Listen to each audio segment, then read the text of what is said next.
मारब बरियारी रे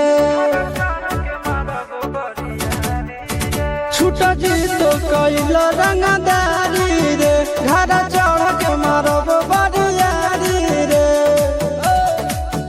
तोरा बाप के न तोरा दादा के चिन्हब बेटा सब गोली मारब तैगो गिनब तोरा बाप के न तोरा दादा के चिन्हब बेटा सब गोली मारब तैगो गिनब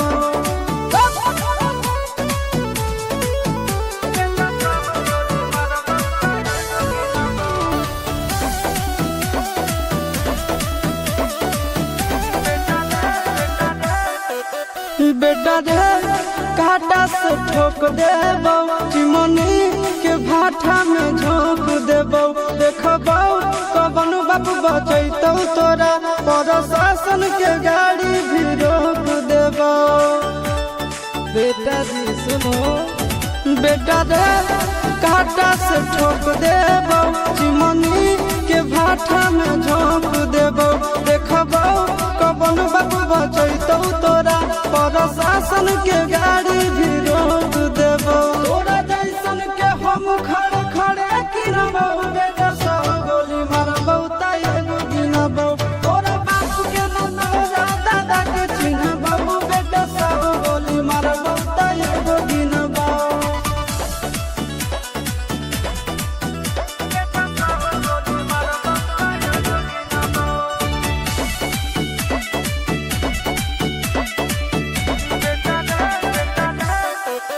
बेटा रे दौड़ा के बाजार में मारबो गोली तोर कपार में रंगदारी जे करम भी बिहार में गड़ देबो गंगा जी किनार में इतना मार पड़तो ना बेटा बेटा रे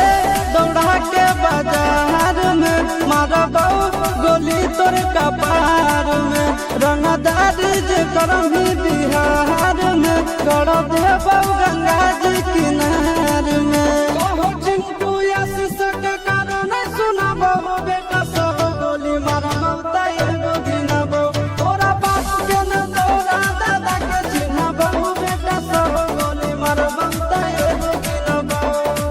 मारत मारत पिछुआरा लाल कर दे बेटा ध्यान से बाप इधर है।